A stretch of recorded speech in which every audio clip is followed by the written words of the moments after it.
আমাদের কিন্তু ছোটবেলার পয়লা বৈশাখ মানে হলো কার্ডে ছবি এঁকে একে অপরকে দেওয়া, খুব প্রচুর প্রচুর সুন্দর সুন্দর খাবার খাওয়া।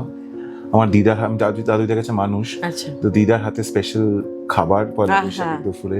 এখন পয়লা বৈশাখ অনেক ইভেন্টফুল হয়ে গেছে আর কি। বিকালবেলা হলেই আমাদের বোলপুরে এখন অনেক দোকান ছিল, আর আমার দিদার কিছু স্পেসিফিক দোকান থাকতো। রাইট, আমি দিদার সাথে রিক্সা করে যেতাম, ওখানে গিয়ে মনে হচ্ছে তখন ওই বোতলের কোল্ড ড্রিঙ্কস দিত আর মিষ্টির প্যাকেট, একটা করে মিষ্টির প্যাকেটের থেকে ওই কোল্ড ড্রিঙ্কস আর নতুন ক্যালেন্ডার, হ্যাঁ ওইটা পাওয়ার যে একটা আনন্দ, এবং কে কটা ক্যালেন্ডার কালেক্ট করলো আর কি, করতে পারা গেল, ওইটা একটা মহা আনন্দের ছিল। পরের দিন স্কুলে গিয়ে ডিসকাস করা যায়। কিন্তু এই নতুন স্নান করে একটা নতুন জিনিস পড়বো, তার একটা অন্যরকম আনন্দ, ওইটাই আর কি।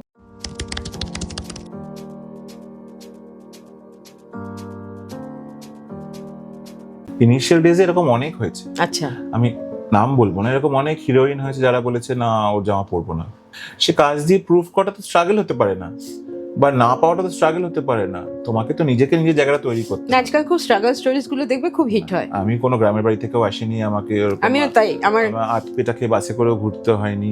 আমরা সবাই জানি রবীন্দ্রনাথের চিন্তা ভাবনার মধ্যে একটা উদারতা আছে, একদমই একটা অ্যাডাপ্টেশন আছে। তিনি যেরকম সারা পৃথিবীতে অনেক কিছু অ্যাডাপ্ট করেছেন, যেখানে অনেকটা রনেস ছিল, অনেকটা পিউরিটি ছিল, সেইটা যে এরকম একটা বাজার হয়ে যাবে, একদমই সেটা খুব দুঃখজনক, খুবই দুঃখজনক। আমার পার্সোনাল তো সেটাই মনে হয়। তোমার যে অরাটা বা তোমার যে চরিত্র, সেটা কিন্তু তোমার স্টাইলে তোমার রিফ্লেক্ট হয়। ঠিক, মানে একটা কিছু খুব ফ্যাশনে আছে বলে বা একটা খুব ট্রেন্ডে আছে বলে সেটাকে আমি অ্যাডাপ্ট করে নিলাম, যেটা is not going with my personality, is not style or fashion. আমি কখনো কারোর ক্ষতি করে কিছু করতে চাইনি, কারোর জায়গা নিতে চাইনি। আমি নিজের মতন নিজের পেসে এগোতে চেয়েছি।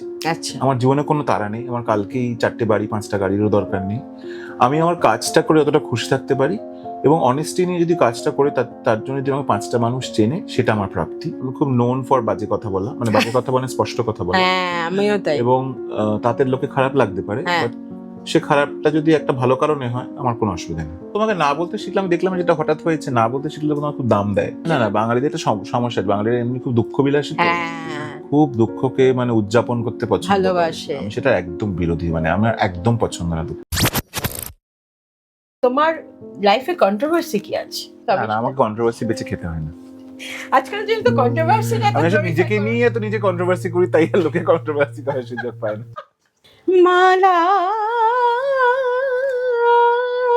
করে গলায় তোমায় দোলাবো, রূপে তোমায়